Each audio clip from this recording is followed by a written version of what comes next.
Welcome to the next episode of DP5RTV Signons and Signoffs. Alright guys, we're now back in Central Visayas. Welcome to the city of Cebu.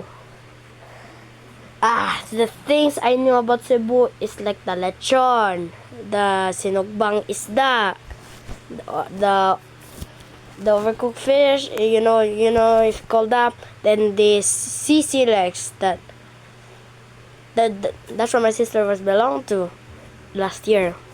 So this episode is gonna be on Cebu.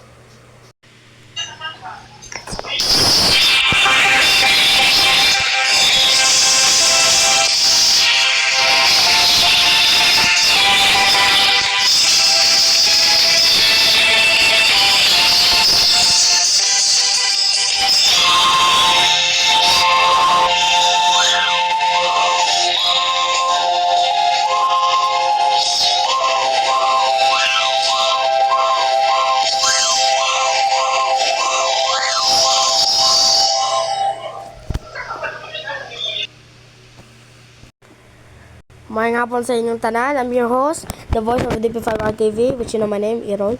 And today's episode is gonna be Cebu. So, I don't know what to say, but this episode is gonna be Cebu. Yeah, that's it. That's what I'm about to say right now. Let's write the station notice now, shall we? Okay, so did you know that Cebuano was my national language? Then I'm from Davao. I'm not from Cebu. I'm from Davao. So Cebuano Bisaya is my language.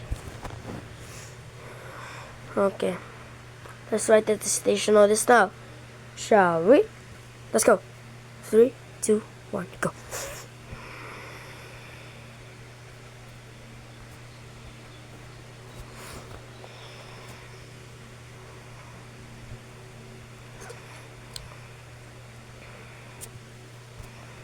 Oh.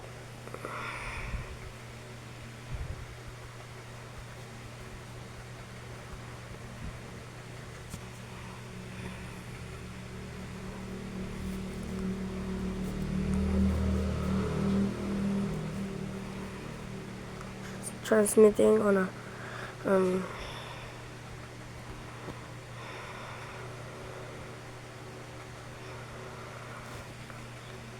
may 85 kilowatt, you know what I mean. Oh. I'm itching. Ah.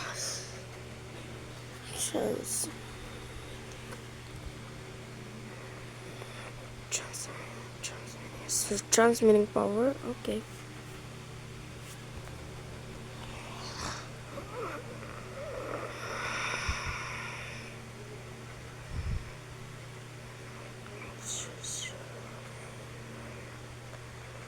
$14.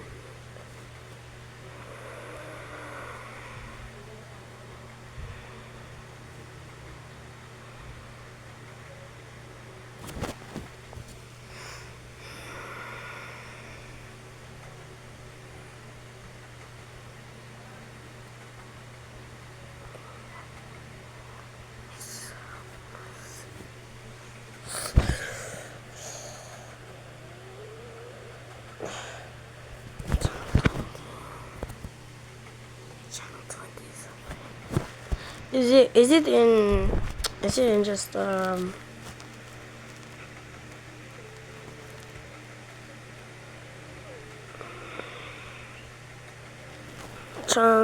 Okay. I understand.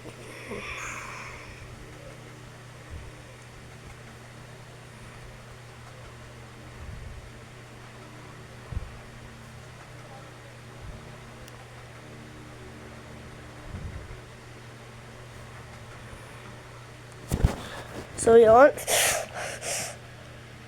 I think I just broke my underarm.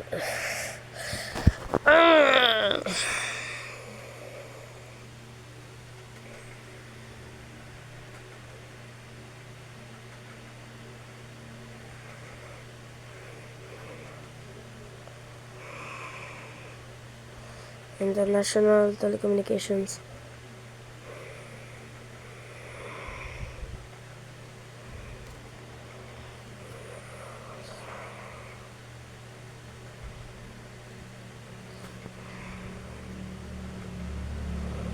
only visa. Good.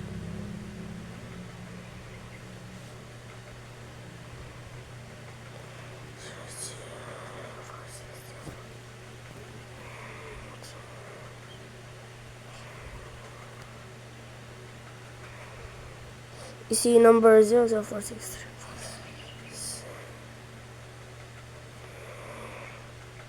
It depends on how many electronics engineers and first class radio operators, including one PCE member.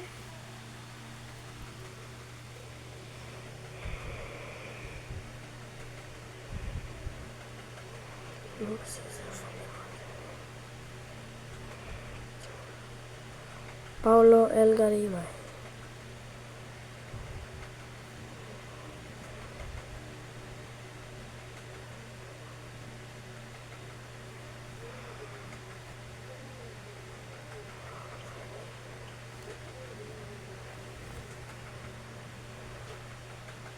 And one first class radio operators. One first class radio telephone operator.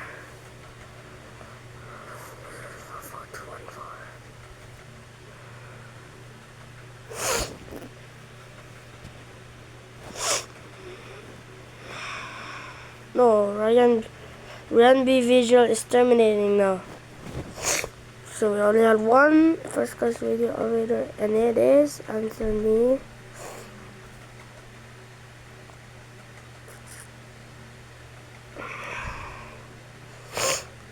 Okay. Dash one.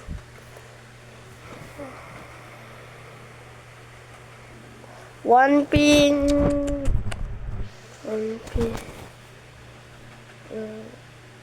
Diba? Ilo kasi dyan. Pasok kasi dyan. Cagayan. Central Luzon. 5 Bicol.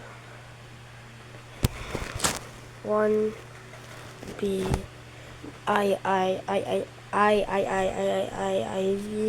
V. Okay, dash 2876 okay.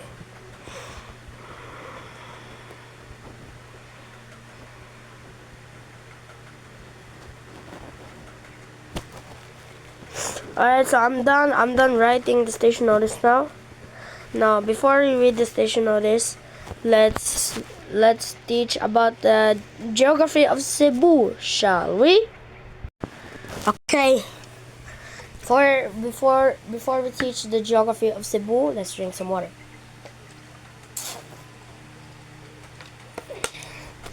Okay, let's go. Cebu City, officially the city of Cebu. When Cebuano translated as, that's my national language.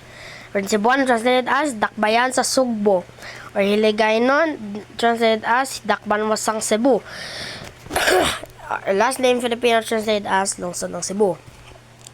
It's a first-class, highly urbanized city in the central Visayas region of the Philippines.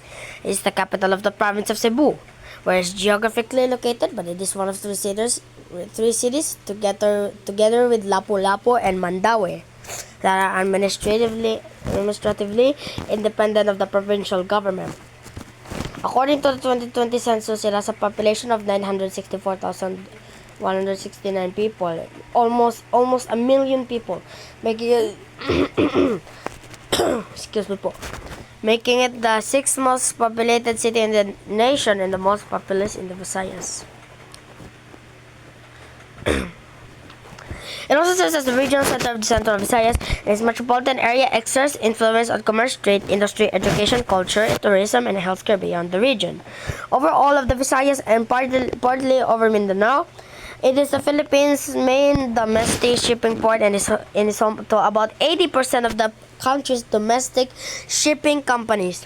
Additionally, Cebu City is the prime trading center of the southern Philippines. Cebu City is bounded on the north by the town of Balamban and the city of Danao, On the west by the city of Toledo, on the east by the cities of Lapu-Lapu and Mandaue, and the towns of Liloan, Consolacion, and Compostela, and to the south by the city of Talisay. Located at the center of the eastern seaboard of Cebu Island. It's the core city of Metro Cebu, the second largest metropolitan area in the Philippines, which includes the cities of Carcar, Danao, Lapu-Lapu, Mandaue, Naga, and Talisay, and the municipalities or towns of Compostela, Consolacion, Cordova, Liloan, Minglanilla, and San Fernando. Excuse me po. Metro Cebu has had a total population of 3,165,799 as of the 2020 census, making it the third most populous metropolitan area of the nation after Metro Manila and Luzon and Metro Davao and Mindanao. The current political boundaries of the city are an incorporation of the former municipalities of Cebu, San Nicolas, and El Pardo, Mabolo, Talamban, and Manila in the Commonwealth period. The city has experienced rapid economic growth since the 1990s, a phenomenon also known as Cebu. Oh, interesting, right? Interesting name, right? Owing to its economic importance and influence in modern times. Cebu City is also popularly referred as the Queen City of the South, ang Reyna sa Habakad, also known as ang Reyna sa Habagatan, as the bracket adopted from Iloilo City after its economic decline in the mid-1900s. Okay, the etymology. First of all, the name is probably derived from the Proto-Philippine word sog, meaning to wade into water. The word sugbo still exists in the Cebuano dictionary or in the Bisaya dictionary, meaning to dive into water. Water. And also in Tagalog, Iligaynon, Aklanon, and Mansaka languages with more or less the same meaning. As with most settlements in the Philippines whose common origin is either derived from an abundance of plants. For example, Manila and one of the most common names of cities in the Philippines, Talisay and settlements near a body of water. For example, Iloilo and the island of Mindanao. Early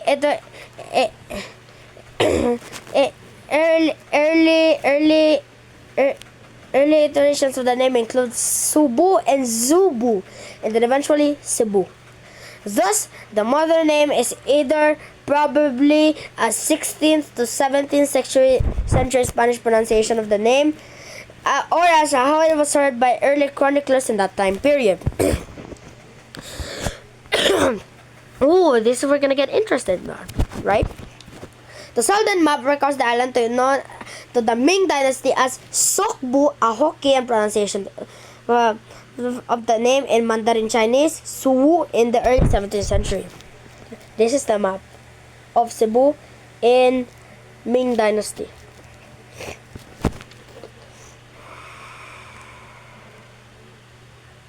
Okay, history. Okay, for the history.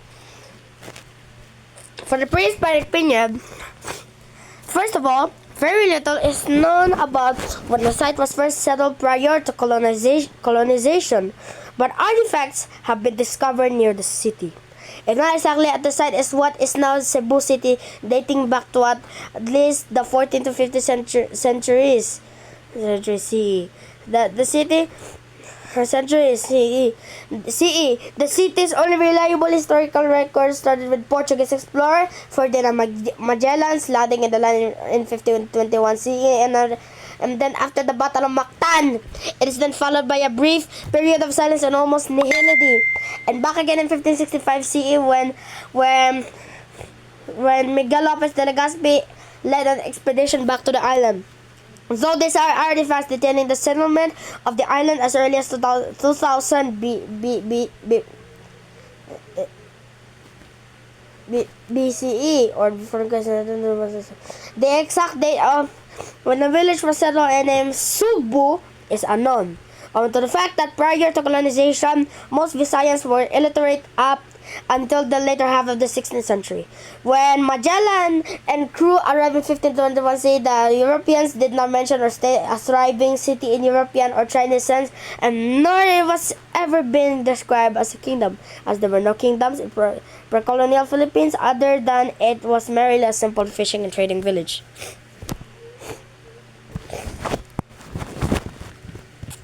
There is a popular myth that the city was supposedly founded by Sri Lumai, and that the place was once called Kang Sri Lumaing Sugbo. However, the authenticity of this source is highly debatable and should not be taken seriously. There are no existing documents crediting Spanish chroniclers that made a reference to the island, and there was no mention of the so-called Sri Lumai. Father Francisco Ignatius Alcina's history of the Visayan Islands does not even mention the epic or any reference to that person. Also, in the compilation of Spanish accounts by esteemed American historians specializing in Philippine history, William Henry Scott, there is no mention of any scorched earth tactics in Visayan warfare. It is likely then that the legend is an invention by Jovito Abellana. The supposed capital city, Singhapala, was also not mentioned as a capital city. Instead, Antonio Pigafetta, a chronicler in Magellan's crew, records Singapola as a town, whose chiefs are Silaton, Sigibukan, Kamaninga, Silaton, Sigibukan, Simaninga, Simatikat, and Sikanbul. If it were a rich city, it would be very unlikely to be ignored by the chronicler. Hispanic period. On April 7, 1521, Portuguese explorer at the service of the Spanish crown and leader of the first expedition to circumnavigate the world, Ferdinand Magellan, landed in Cebu. He was welcomed by Raja Humabon. Magellan, however, was killed in the Battle of Mactan, and the remaining members of his expedition left Cebu soon after. Several of them were poisoned by Humabon, who was fearful of foreign occupation. The last ruler of Sugbo prior to Spanish colonization was Rala Humabon's nephew, Raja Topas. It's Raja pronounced. On February 39, 1565, Spanish and probably some Mexican conquistadors led by Miguel Lopez de Legazpi together with Augustinian friars whose prior was Andres de Urdaneta, but the surname is Urdaneta, another big influence with the city of Urdaneta, left New Spain or modern Mexico and arrived in Samar. Ooh, interesting. Taking possession of the island thereafter. They Christianized some natives and Spanish remnants of Cebu. Afterwards, the expedition visited Leyte, Cabalian, Mazawa, Macamigan, and Bohol, where the famous Sandugo or Blood Compact was performed between Lopez de Legazpi and Dato Sicatuna, the chieftain of Bohol, on March 16, 1565. The Spanish arrived in Cebu on April 15, 1565. They then attempted to parley with the local ruler, Raja Topas, but found that he and the local population had abandoned the town. Raja Topas presented himself at their camp on May 8th, feast of the apparition of Saint Michael the Archangel, when the island was taken possession on behalf of the Spanish king. The Treaty of Cebu was formulated on July 3, 1565.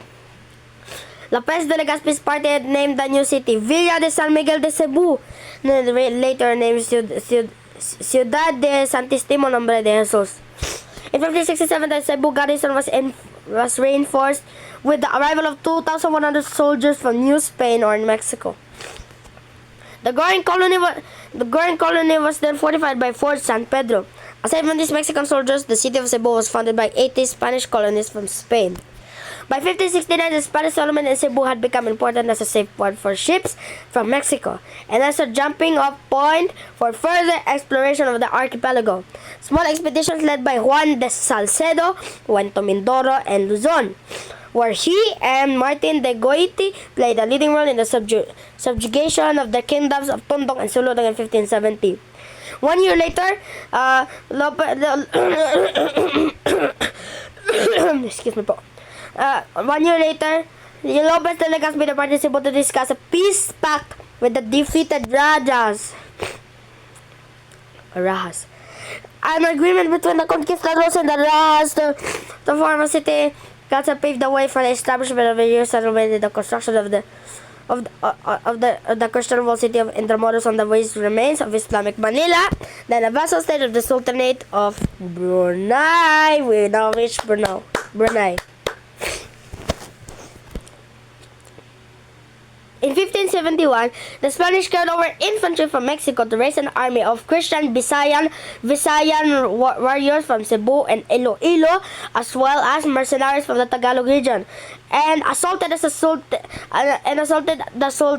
Sultanate of Brunei in what is known as the Castilian War. The war also started by the Spanish-Moro Wars, waged between the Christian Visayans and Muslim Mindanao, wherein Moros burned towns and conducted slave raids in the Visayas Islands and selling the slaves to the sultanates of the Malay archipelago, and the Visayans fought back by establishing Christian fort cities in Mindanao, such as Zamboanga City. On August 14, 1595, Pope Clement VIII created the Diocese of Cebu as a suffragan to the Archdiocese of Manila. The years are 1603, 1636, 1670, and 1672, saw the deployment of 86, 50, 135, and 135 Latin American soldiers from Mexico at Cebu. In 1608, Muslim Moros from Maguindanao raided the nearby Visayan province of Carigara in Leyte. Cebu under Commander Salgado led an expedition of 70 and Spanish and 60 Pampango Marines that intercepted and destroyed them. On January 6, 1635, under orders by Juan de Alcarazo, the Alcalde Mayor of Cebu, a force by 50 Spanish and 1,000 Visayan troops battled rebels who had uprisings and had settled at Bohol.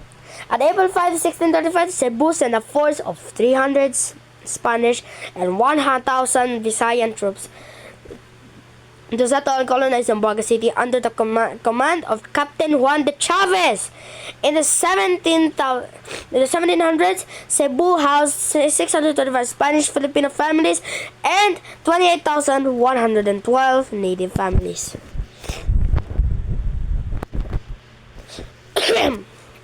On April 3, 1898, the local revolutionaries led by the Negres Leon Quilat rose up against the Spanish colonial authorities and took control of the urban center after 3 days of fighting.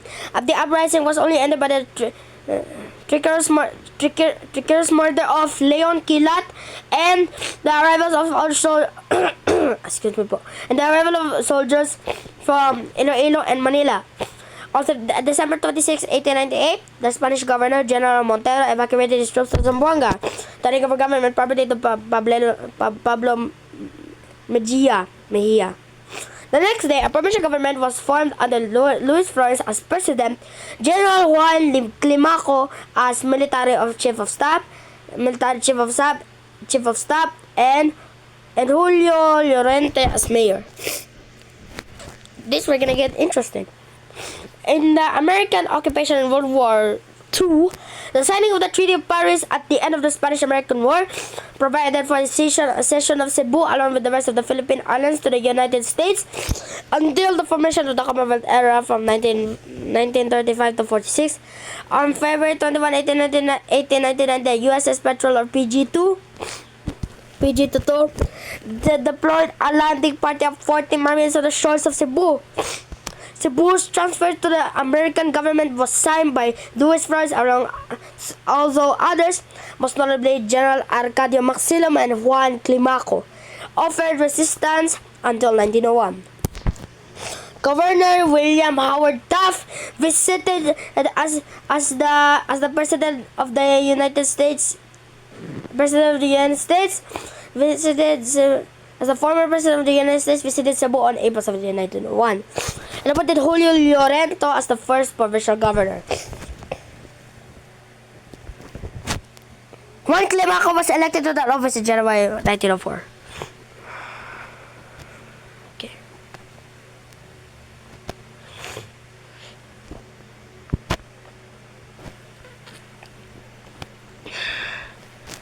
Now this we're gonna get interested at.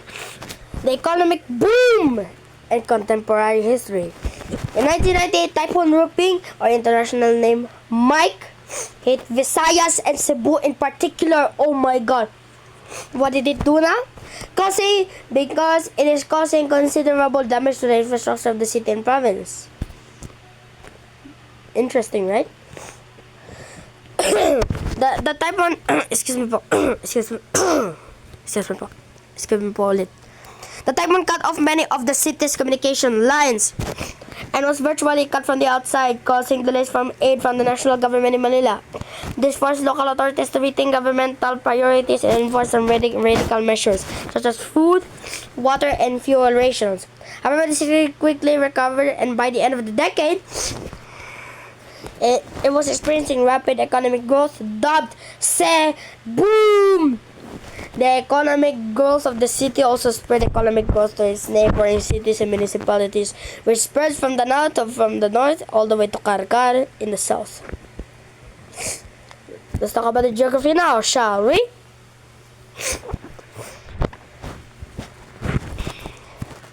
Cebu has a land area of 350 square kilometers, or 122 square miles. To the northeast of the city is Mandaue City, and to the town of Consolacion. To the west is Toledo City and the towns of Balamban and Asturias. To the south is Talisay City and the town of Mingalinia. This is where Morissette Amon born there.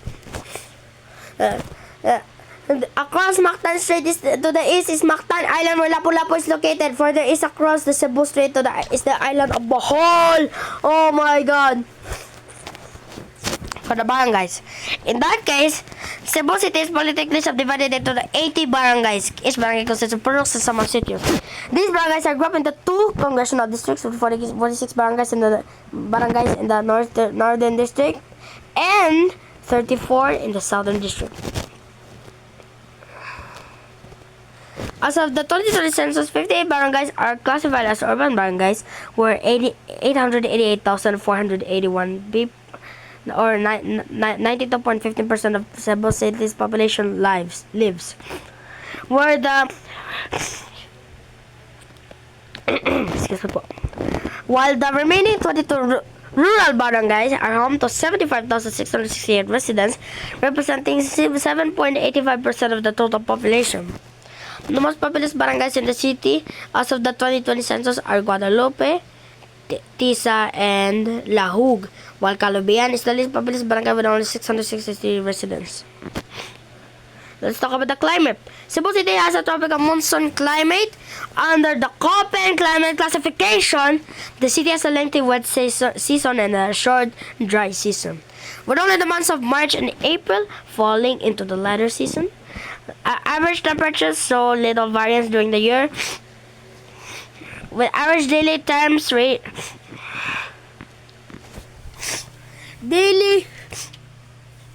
temperatures ranging from 27 degrees Celsius or 81 degrees Fahrenheit to 29 degrees Celsius or 84 degrees Fahrenheit. The city on averages experiences roughly 1,700 millimeters or 67 inches of precipitation annually.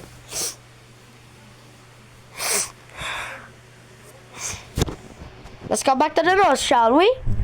Alright guys, excuse me. Before with the station noise, I'm gonna drink some water first.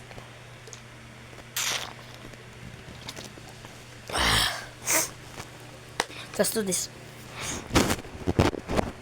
DP5R, andam na babo. Tara, basta na ta. This is Channel 20 Cebu, a commercial VHF TV broadcast station owned and operated by DP5RTV Corporation, transmitting on an 85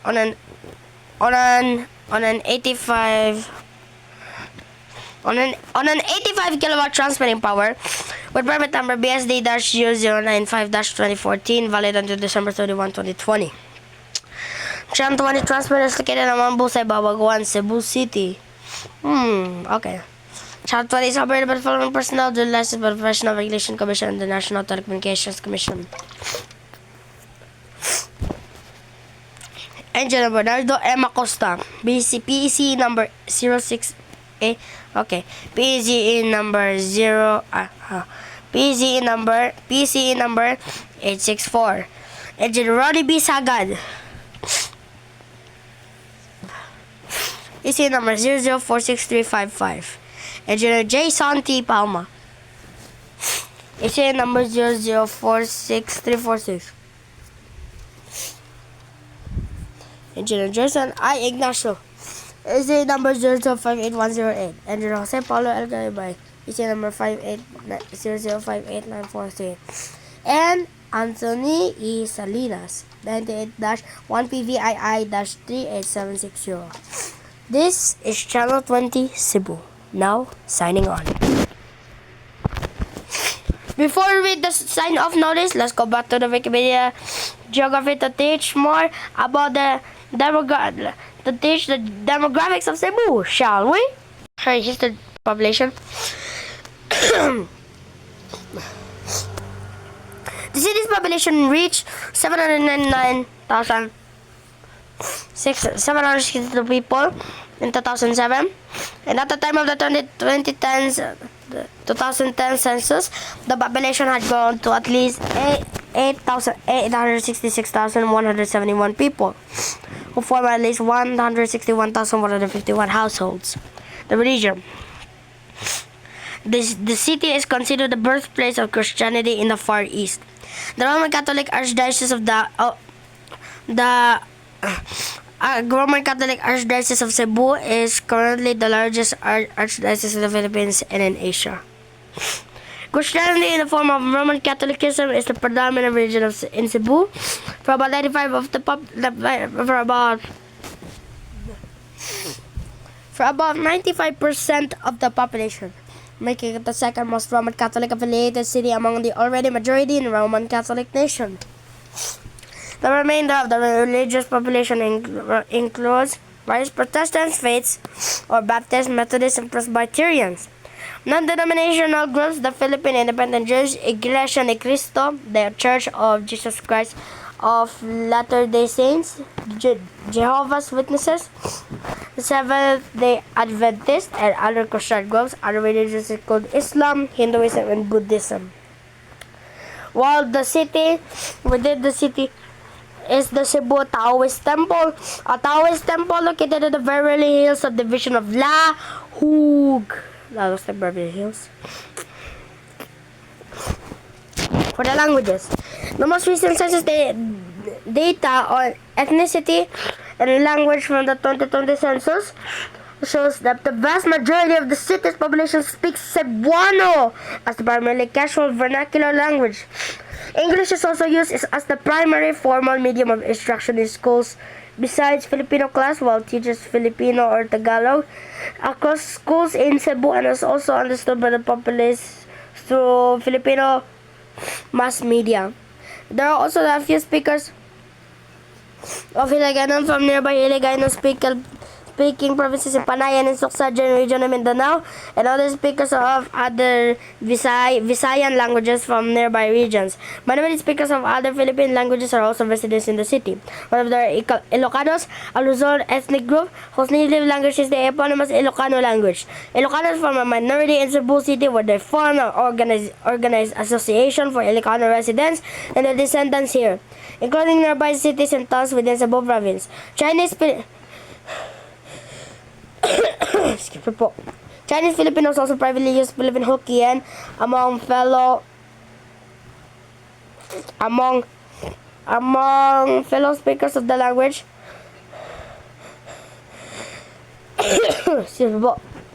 Or Mandarin or Standard Chinese is also taught in Chinese class of Chinese Filipino schools and few other school systems. Where's the economy right here?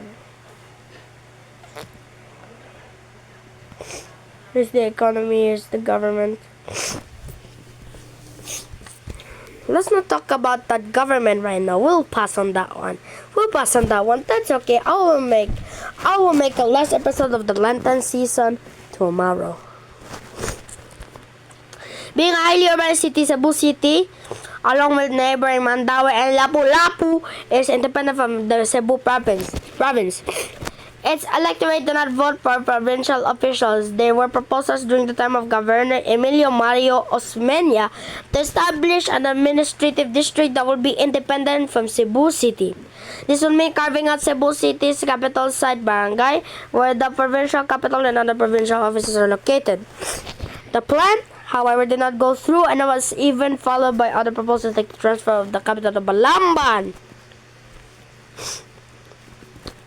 Cebu City is governed by a mayor, vice mayor, and 16 councilors, 8 represented the north and 8 represented the south districts. Each official is popularly elected to serve for a 3-year term.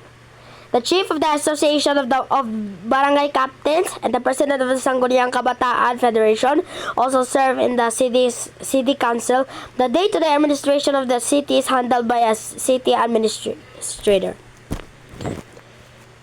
Here's the government. The culture, we're not gonna talk about that. The tourism. Let's talk about the tourism now, shall we? Tourism is thriving industry in Cebu. It hosted the 1998 ASEAN Tourism Forum. The city also hosted the East Asian Tourism Forum in August 2002, in which the province of Cebu is a member and signatory. Views of Cebu City and skyline can be seen from villages and numerous gated communities located on its mountainsides. There's a significant number of Filipino Spanish heritage buildings in Cebu City, such as Fort San Pedro, Basilica del Santo Niño, Majalas Cross, and the Cebu Metropolitan Cathedral. The city hosts the Museo Sugbo and Casa Gorordo Museum. The Cebu Taoist Temple is also situated within the city. Okay, let's not talk about the infrastructure. I'll make that tomorrow. Education, yeah, I'm not gonna talk about that. Sister cities, no. She also no. Notes, no. Professors, no. Okay, guys, let's go back to the notes now, shall we? Alright, guys, before we read the close down, let's drink some water first.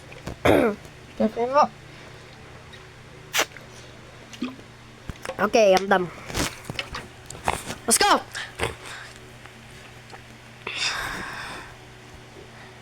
Mga ka-DP5R, antam ng babonga maghuman na ang close down sa mamanang series sa DP5RTV Signons and Signoffs the lenten special.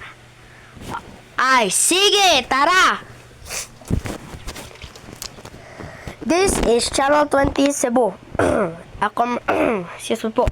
A commercial VHF TV broadcast station owned and operated by DP5RTV Corporation, transmitting on an 85 kilowatt transmitting power with permit number BSD-0095-2014, valid until December 31, 2020. Channel 20 transmitter is located on Mount Busay, Babag 1, Cebu City. Channel 20 is operated by the following personnel duly licensed by the Professional Regulation Commission and the National Telecommunications Commission. Engineer Bernardo M. Acosta, PC number 864. Engineer Ronnie B. Sagat, EC number 00463555. Engineer Jason T. Palma, EC number 00463646. Engineer Gerson I. Ignacio, EC number 400581008. Engineer Jose Paulo L. Garibay, EC number 0058943. And Anthony E. Salinas, 98-1 PVII-38760. This is Channel 20 Cebu, now signing off. Okay, guys, that's the end of the episode. Alright, this is the second episode of the Lenten special of DP5RTV Signons and Signoffs. I'm your host, the voice of DP5RTV, which is, I am me, Errol. And stay tuned, everybody. Don't forget to like and subscribe for more videos. And I'll see you in Black Saturday or in tomorrow. So stay tuned. Cotabato is coming up next. Salamat kayong tanan. Salamat na tanan. Salamat na kay tanan ha. Salamat na kay tanan. Musunod na ang Cotabato.